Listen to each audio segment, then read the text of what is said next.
Hi baby, so after kong magpa-derma, may mga sinabi sila sa akin na kailangan kong iwasan like makeup, moisturizer. So apparently, I'm not allowed to use moisturizer. Hindi siya good for me. Especially na oily skin na talaga ako. Tapos pag moisture pa ako, oil sa face ko is ano na talaga ng moisture na face ko para hindi mag-dry out. Ngayon, naglilinis lang ako ng mukha ang mukha ko para hindi na ako magkaroon ng pimples. I have some active pimples here, pero iilan na lang siya. Ang ginagamit ko na lang is toner at saka yung cream na lang na binigay nila for me. Yun lang talaga yung skincare ko for everyday use. Bawal muna ako gumamit ng ibang skincare hanggat hindi pa nag-healed yung. And then yung cream nila is that gagamitin ko lang siya kapag meron akong pimples. For example, may pimples ako here, dito ko lang siya gagamitin. Kung saan may pimples lang, doon ko lang siya ilalagay. So, tomorrow will be a very busy day kasi I have some errands to run.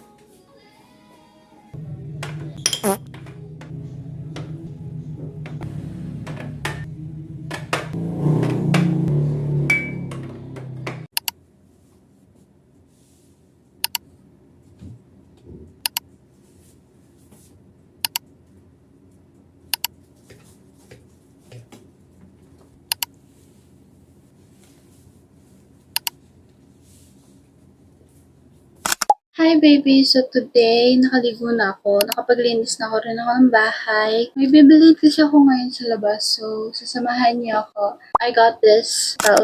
Less than 1,000 lang din siya. And madali lang siyang gamitin, guys.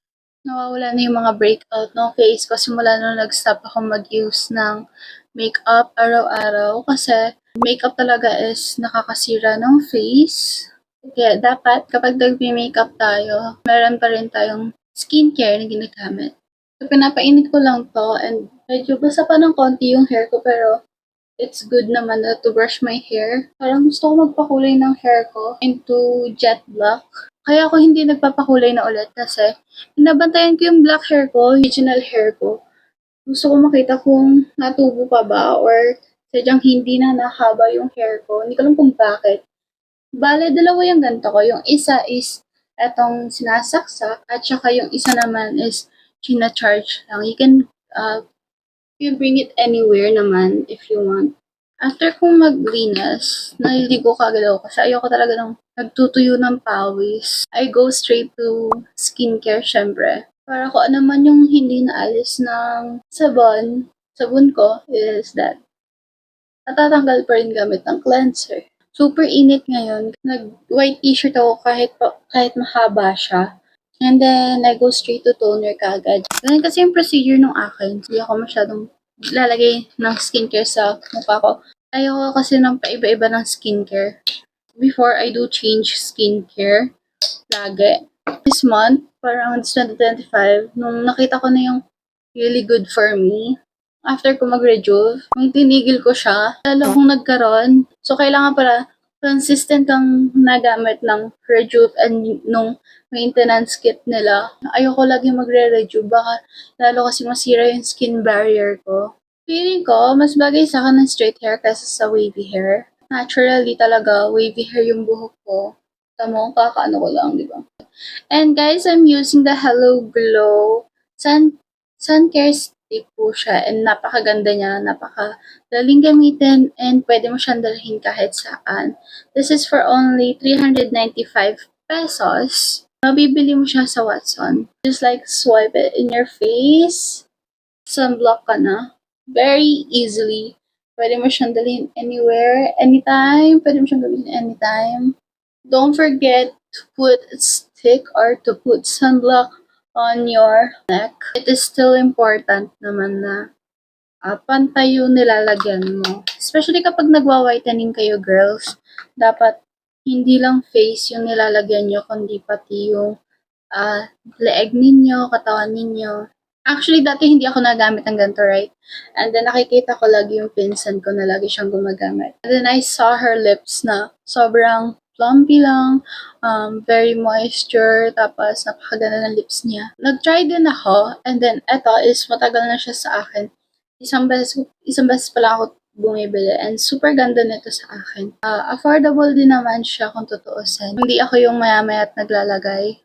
Naglalagay lang ako whenever I feel like my lips are going to dry na. Ayoko kasi ng dry lips. Then, kapag naglalagay naman ako ng foundation or concealer, sa eye bags ko lang talaga or ito lang sa maitim na part.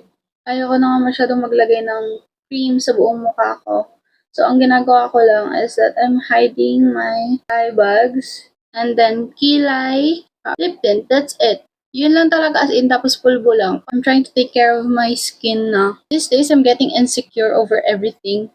Like my face, my fats, ganun. So, ang ginagawa ko ngayon is, sira na ako kumain. Like, I only eat when I'm hungry. After kong magkilay, mag-foundation sa eye bags ko lang. Hindi ko kasi nilalagyan ng foundation itong mga infected or acne scars. Pinapabayaan ko lang talaga siya ng ganyan. After kong mag-eyebrows, I go straight to lip tint or lipstick or lip gloss. Then after that, hindi na po ako nagbablush. Nagbablush on lang ako. Nagtotodo makeup lang ako kapag aalis ako. Like, I'm going to mall, mga coffee shop, Starbucks, ganun. Okay, so before I go out, meron lang akong gustong i-share sa inyo, guys. Nabili ko lang to sa friend ko. And isa siyang reseller. Ito siya. I have this super ganda niya. This is chocolate vanilla and then the sweet seductive. Especially yung panglalaki nila ni Gentleman at saka Invictus.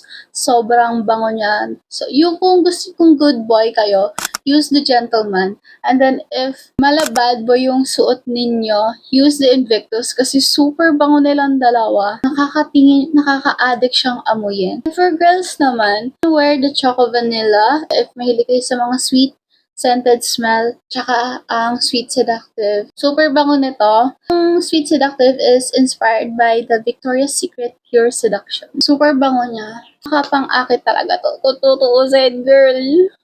And dami may mga nagtatanong na sa akin if ano yung perfume ko kasi ang bango-bango ko daw. Like, uy! Thank you! Before tumagal pa, let's go na. Kasi bibilihin pa tayo.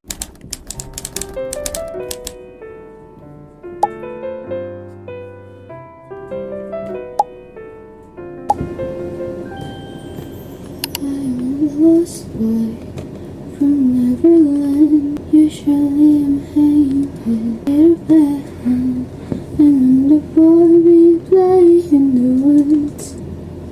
Run, run, lost boy. They say